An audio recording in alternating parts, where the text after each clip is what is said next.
semangat pagi anak-anak. Kembali lagi bersama saya, Ibu Arum. Semoga kalian dalam keadaan sehat dan tetap semangat ya. Nah, pada pertemuan kita hari ini, kita akan melanjutkan materi kita pada minggu lalu. Kita akan bersama-sama untuk mempelajari materi pertumbuhan dan perkembangan pada hewan serta manusia. Nah, tujuan pembelajaran kita pada hari ini yang pertama menjelaskan konsep pertumbuhan dan perkembangan pada hewan serta manusia. Yang kedua, menjelaskan fase embrionik dan pasca embrionik pada pertumbuhan dan perkembangan hewan. Yang ketiga, menguraikan tahapan pertumbuhan dan perkembangan pada manusia. Yang keempat, menganalisis faktor-faktor yang mempengaruhi pertumbuhan dan perkembangan hewan serta manusia. Dan yang kelima, menganalisis permasalahan yang dihadapi oleh lansia. Oke, kita masuk ke bagian yang pertama, yaitu pertumbuhan dan perkembangan hewan. Pertumbuhan dan perkembangan pada hewan dibagi menjadi dua fase, yaitu fase embrionik dan fase pasca-embrionik. Yang pertama, fase embrionik. Pada fase embrionik, fase pertumbuhan dan perkembangannya dimulai dari zigot sampai terbentuknya embrio sebelum lahir atau menetas. Zigot ini memiliki kemampuan untuk terus tumbuh dan berkembang. Fase embrionik ini terdiri atas tahap morulasi, blastulasi, gastrulasi, dan organogenesis. Nah, pertumbuhan dan perkembangan pada hewan di tahap embrio ini semuanya dimulai dari dua sel haploid, yaitu sel telur atau ovum dan sel sperma. Nah, ketika mereka bersatu, akan membentuk sebuah sel diploid yang disebut dengan zigot. Proses pertemuan antara sel sperma dan ovum ini dinamakan fertilisasi. Lalu, ketika zigot sudah terbentuk, zigot akan membelah dan terus membelah untuk membentuk morula melalui tahap yang disebut morulasi. Kemudian, terbentuk blastula melalui tahap blastulasi dan akhirnya menjadi gastrula melalui tahap gastrulasi. Dari gastrula yang terbentuk akan muncul organ-organ tubuh melalui tahap yang dinamakan organogenesis. Nah, ketika semua organ sudah terbentuk, maka embrio sudah bisa disebut janin. Untuk memahami tahapan ini lebih lanjut, mari kita simak penjelasan berikut. Yang pertama, tahap morulasi. Masih ingat kan proses terbentuknya zigot tadi? Nah, zigot itu awalnya hanya satu sel. Zigot ini nantinya akan mengalami serangkaian pembelahan mitosis dengan membelah menjadi 2 sel, 4 sel, 8 sel, 16 sel, dan seterusnya, hingga membentuk struktur kumpulan sel-sel yang bergerombol membentuk wujud yang menyerupai buah anggur. Nah, ketika sudah berubah struktur menjadi seperti itu, ini dinamakan dengan morula. Proses pembentukan morula dari zigot ini dinamakan dengan tahap morulasi. Yang kedua, tahap blastulasi. Nah, sebelum masuk ke tahap blastulasi, morula tadi akan terus membelah secara mitosis dan mengakibatkan pada bagian dalamnya terbentuk suatu rongga yang berisikan cairan yang dinamakan blastosol. Morula yang berongga ini dinamakan blastula dan tahapnya dinamakan blastulasi. Nah, pembelahan sel pada tahap ini terjadi secara cepat dan berbeda dengan pembelahan sel pada umumnya, karena sel-selnya hanya akan membagi sitoplasma saja. Nah, tujuan dari pembelahan sel di tahap ini hanya supaya sel-selnya itu mempunyai permukaan yang lebih luas untuk mengambil oksigen dan nutrisi di lingkungan sekitarnya. Jadi, secara keseluruhan, ukuran zigot dan blastula ini mirip. Bedanya hanya pada jumlah selnya saja. Yang ketiga, tahap gastrulasi. Selanjutnya, embrio dari blastula tadi akan membentuk gastrula.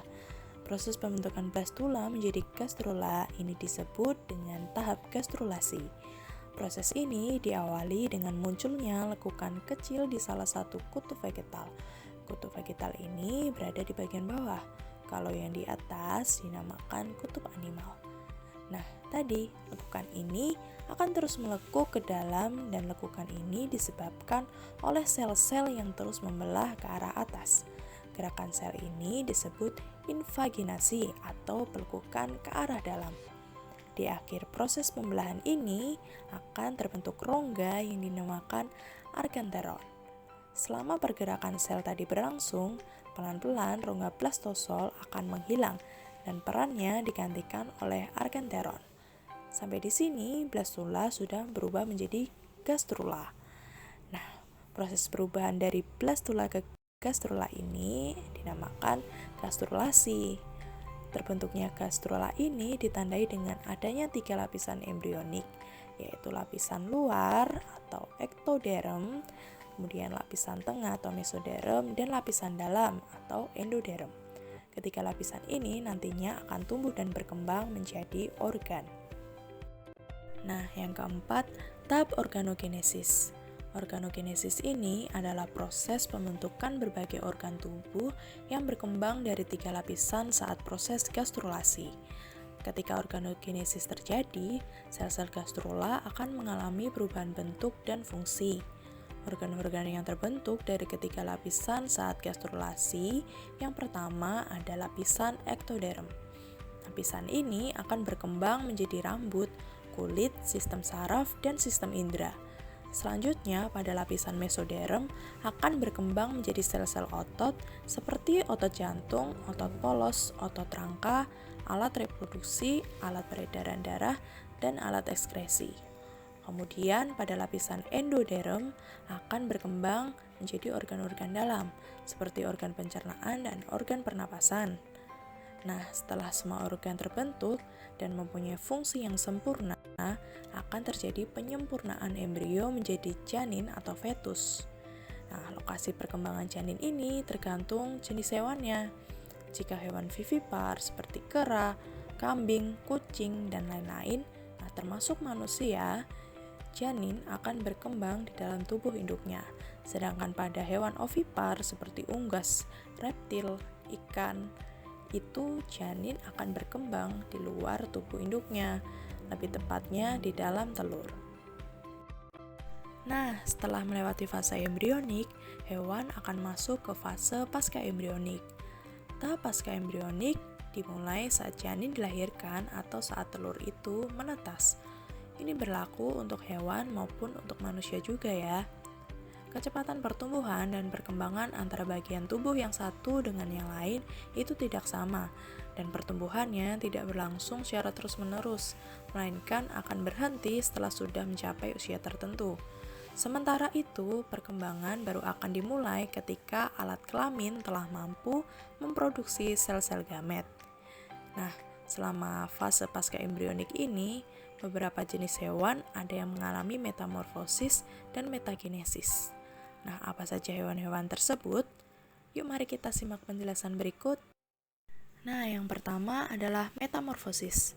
Metamorfosis merupakan proses perubahan bentuk secara bertahap yang dialami hewan selama hidupnya.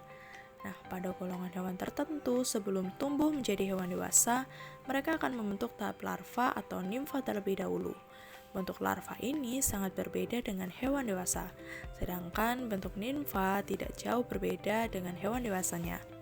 Nah, metamorfosis ini dibedakan menjadi 3 macam, yaitu ametabola, holometabola, dan hemimetabola.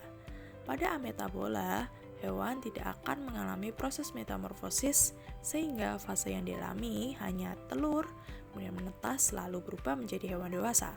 Contohnya adalah kutu buku.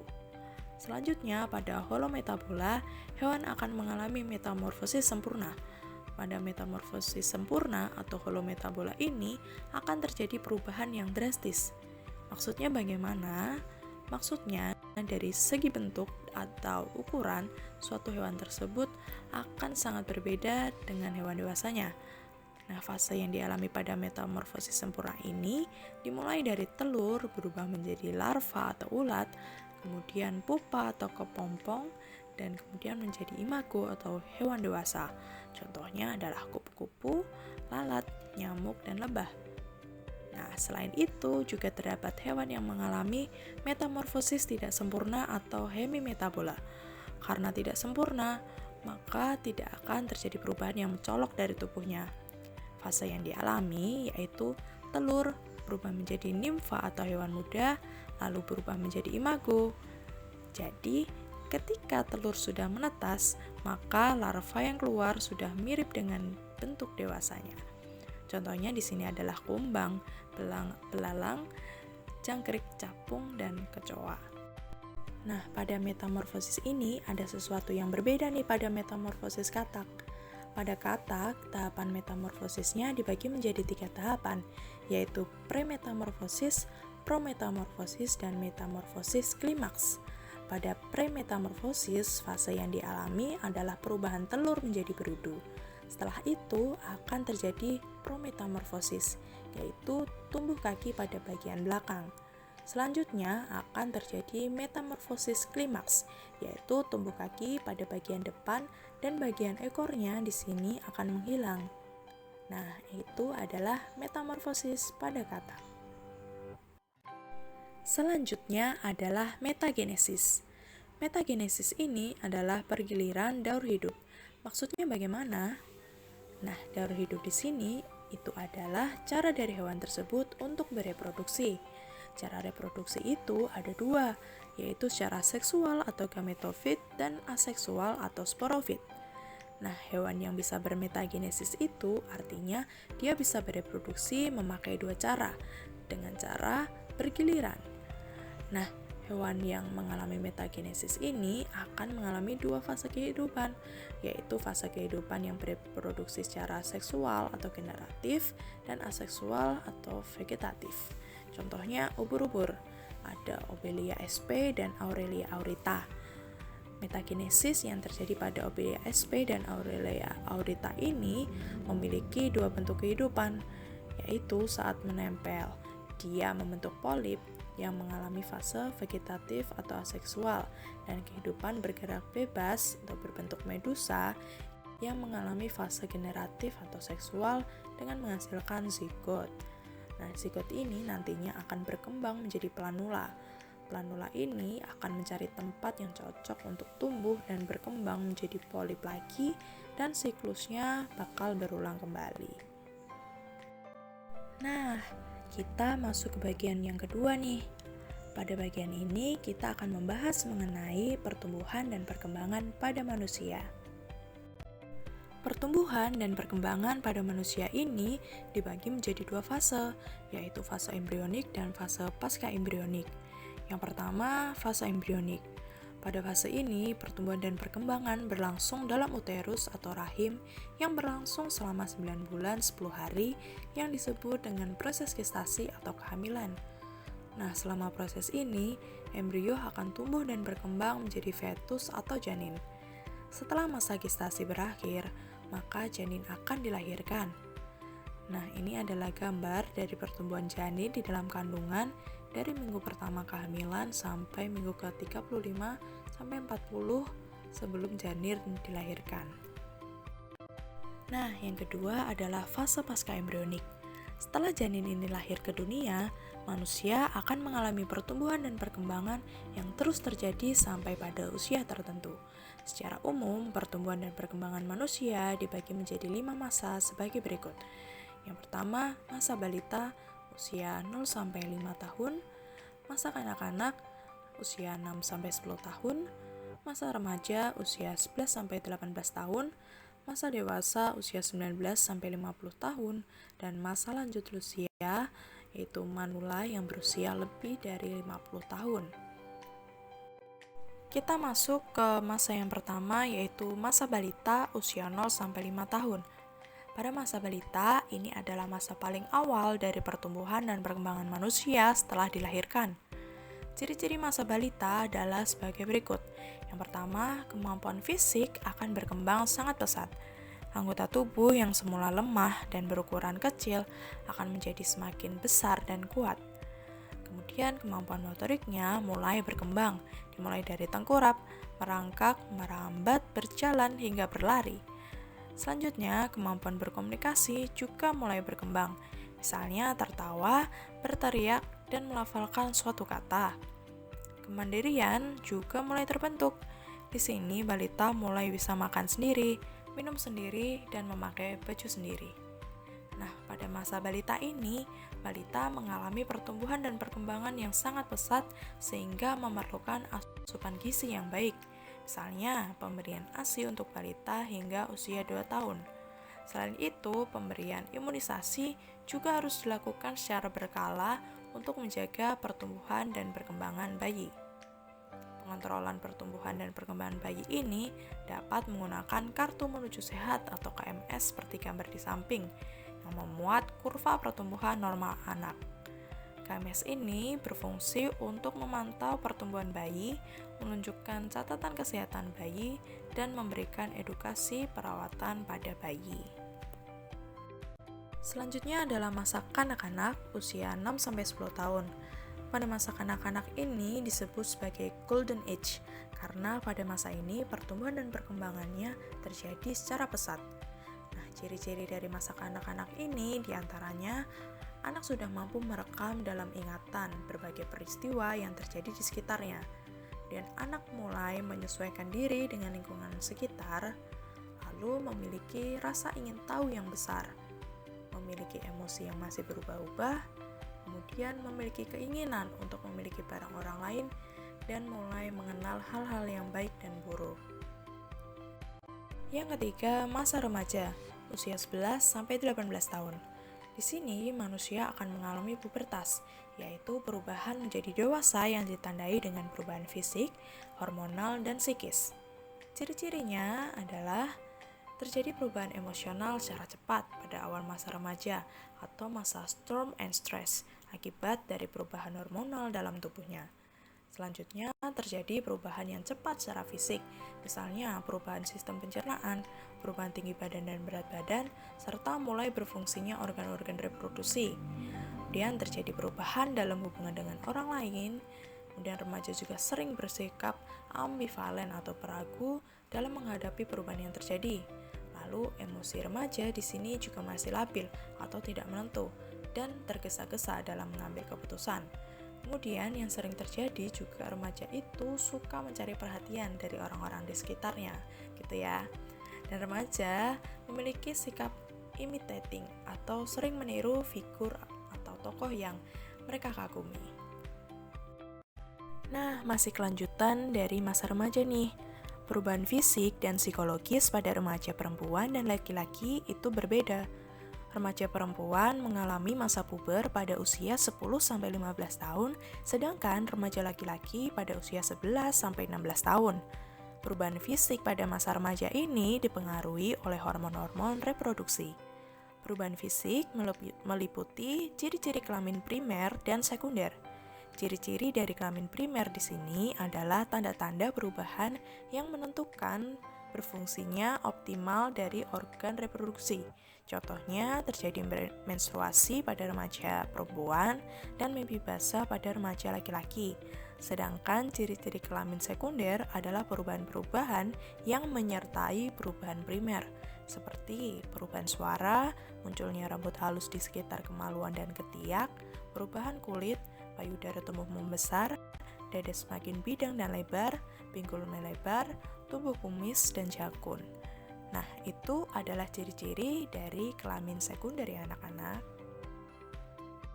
Setelah melewati masa remaja, manusia akan memasuki masa dewasa yaitu usia 19-50 tahun sebagai tahapan selanjutnya dari perkembangan manusia. Pada masa ini, pertumbuhan tubuh sudah mencapai ukuran yang maksimal. Jadi, misalnya tinggi badan itu akan terhenti pada usia sekitar 20 tahunan. Nah, pada masa dewasa ini ditandai dengan kematangan individu dalam menyelesaikan proses pertumbuhan fisiknya dan siap menerima peran masyarakat bersama dengan orang dewasa lainnya. Ciri-ciri dari masa dewasa ini antara lain perkembangan otot dan otaknya telah mencapai puncaknya dan telah matang secara emosional, mempunyai rasa bertanggung jawab, kemudian dalam mengambil keputusan itu lebih tenang dan matang, Lalu organ reproduksi juga telah tumbuh dan berkembang secara sempurna. Lalu keadaan fisik juga relatif stabil dan orientasi ketertarikan terhadap lawan jenis lebih mengarah ke persiapan untuk berumah tangga dan melanjutkan keturunan. Yang terakhir, masa lanjut usia, yaitu usia 50 tahun ke atas. Masa lanjut usia merupakan masa non-produktif. Jadi, segala potensi yang ada pada masa dewasa akan mengalami kemunduran ketika memasuki masa lansia ini. Aktivitasnya juga mulai menurun dan mulai sulit untuk melakukan kegiatan sehari-hari seperti berjalan dan melakukan aktivitas seperti biasa lainnya. Nah, pada masa ini, seseorang dapat bersikap seperti kanak-kanak lagi. Nah, secara fisik, sel-sel tubuh mulai mengalami degenerasi sehingga membuat manusia itu tampak lebih tua. Nah, ciri-ciri dari masa lansia ini antara lain terjadi penurunan fungsi organ-organ tubuh, misalnya berkurang kemampuan mendengar dan melihat. Kemudian gerakan menjadi lambat karena persendian kaku dan tulang keropos atau osteoporosis. Kemudian, tubuh cepat letih dan daya tahan tubuh terhadap penyakit menjadi menurun. Kadang bertingkah seperti anak kecil untuk menarik perhatian, dan kemudian pada wanita yang telah memasuki masa lanjut usia ini akan mengalami menopause. Sedangkan pada pria yang memasuki masa lanjut usia ini akan mengalami yang namanya andropause. Sekarang kita akan masuk ke faktor-faktor yang mempengaruhi pertumbuhan dan perkembangan pada hewan serta manusia. Yang pertama, faktor internal. Faktor internal di sini adalah faktor yang berasal dari dalam tubuh hewan atau manusia itu sendiri. Faktor internal terdiri dari gen dan hormon. Gen di sini merupakan materi genetik yang diturunkan dari induk kepada keturunannya. Gen mempengaruhi ciri dan sifat dari makhluk hidup. Misalnya bentuk tubuh, tinggi badan, warna kulit, warna rambut, dan bentuk telinga. Nah, hewan atau manusia yang memiliki gen tumbuh yang baik akan mengalami pertumbuhan dan perkembangan yang optimal sesuai periode pertumbuhan dan perkembangannya. Nah, selanjutnya ada hormon. Hormon merupakan zat yang dihasilkan makhluk hidup untuk mengendalikan berbagai fungsi dalam tubuh. Hormon memberikan pengaruh yang nyata dalam pengaturan berbagai proses tubuh. Oleh karena itu, hormon berperan penting dalam mengatur proses pertumbuhan pada hewan atau manusia. Hormon di sini dibagi menjadi dua, yaitu hormon pertumbuhan pada hewan dan pada manusia. Yang pertama, kita akan bahas mengenai hormon pertumbuhan pada hewan. Ada hormon tiroksin. Di sini fungsinya untuk mengendalikan pertumbuhan hewan. Nah, pada katak, hormon ini berfungsi untuk merangsang dimulainya proses metamorfosis pada katak. Selanjutnya ada hormon somatomedin. Hormon ini mempengaruhi pertumbuhan dari tulang. Kemudian ada hormon Addison dan juvenil. Fungsi dari hormon ini adalah untuk mempengaruhi perkembangan fase larva dan fase dewasa, khususnya pada hewan invertebrata. Hormon Addison sendiri, dia mampu untuk mengontrol dan membantu proses pergantian kulit. Sedangkan pada hormon juvenil, dia akan bekerja untuk menghambat proses metamorfosis tubuh. Hal ini dilakukan ketika lingkungan atau keadaan itu tidak memungkinkan untuk melakukan proses metamorfosis. Selanjutnya, yang kedua adalah hormon pertumbuhan pada manusia. Ada hormon tiroksin. Tiroksin ini dia akan memengaruhi proses metabolisme, pertumbuhan fisik, menurunkan kadar kalsium dalam darah, dan mempengaruhi perkembangan mental. Lalu ada hormon somatotropin atau growth hormone. Fungsinya adalah untuk merangsang sintesis protein dan metabolisme dari lemak, serta merangsang pertumbuhan tulang dan otot. Hormon ini jika berlebihan maka akan mengakibatkan pertumbuhan seperti raksasa, sedangkan hal ini disebut dengan gigantisme. Nah, jika terlalu sedikit, hormon ini itu akan mengakibatkan pertumbuhan yang kerdil. Jadi hormon ini harus dipenuhi secara seimbang ya. Selanjutnya ada hormon testosteron. Fungsi dari hormon ini adalah untuk mengatur perkembangan organ reproduksi dan merangsang munculnya tanda-tanda kelamin sekunder pada pria. Lalu ada hormon estrogen. Fungsinya adalah untuk mengatur perkembangan organ reproduksi dan merangsang munculnya tanda-tanda kelamin sekunder pada wanita. Nah, selanjutnya yang terakhir ada hormon progesteron.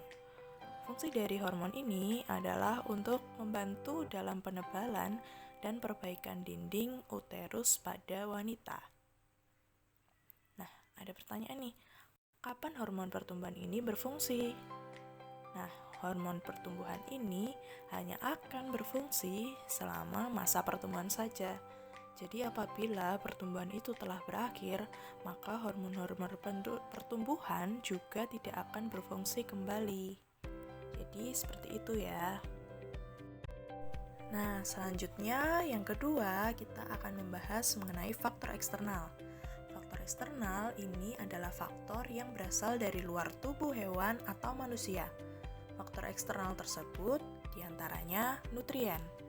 Nah, nutrien ini adalah sumber energi yang digunakan untuk beraktivitas bagi hewan dan manusia. Nutrien ini dibutuhkan diantaranya adalah karbohidrat, lemak, protein, vitamin, dan mineral. Nah, lalu selain nutrien ada air. Air adalah faktor penting dalam pertumbuhan dan perkembangan hewan serta manusia. Tubuh hewan dan manusia itu tersusun atas 70%-nya air. Nah, tanpa air, makhluk hidup tidak akan bertahan hidup karena air merupakan tempat berlangsungnya reaksi-reaksi kimia dalam tubuh. Nah, selain itu juga ada matahari. Cahaya matahari ini berpengaruh terhadap pertumbuhan dan perkembangan makhluk hidup. Cahaya matahari akan mengaktifkan provitamin D pada kulit menjadi vitamin D yang akan berperan dalam proses pembentukan tulang. Nah, ini adalah pentingnya nutrien, air, dan cahaya matahari ya bagi pertumbuhan dan perkembangan hewan serta manusia. Nah, selain ketiga hal tadi, masih ada nih dua faktor eksternal yang mempengaruhi pertumbuhan dan perkembangan pada hewan serta manusia. Nah, selanjutnya ada oksigen. Nah, manusia dan hewan ini memerlukan oksigen untuk berespirasi yang akan menghasilkan energi berupa ATP yang akan digunakan dalam proses metabolisme. Jadi oksigen itu penting ya untuk proses respirasi. Baik, selanjutnya adalah lingkungan. Nah, lingkungan tempat tinggal hewan dan manusia ini akan berpengaruh terhadap proses pertumbuhan dan perkembangannya. Nah, faktor lingkungan ini juga akan memunculkan kemampuan untuk beradaptasi pada makhluk hidup terhadap lingkungannya. Nah, jadi itu ya faktor-faktor eksternal yang mempengaruhi pertumbuhan dan perkembangan hewan dan manusia. Ada nutrien, air, cahaya matahari, oksigen, dan lingkungan. Nah, terima kasih sudah mendengarkan penjelasan dari Ibu dari awal sampai akhir. Jika masih ada yang belum dipahami, kalian bisa memutar kembali video pembelajaran ini. Sampai jumpa.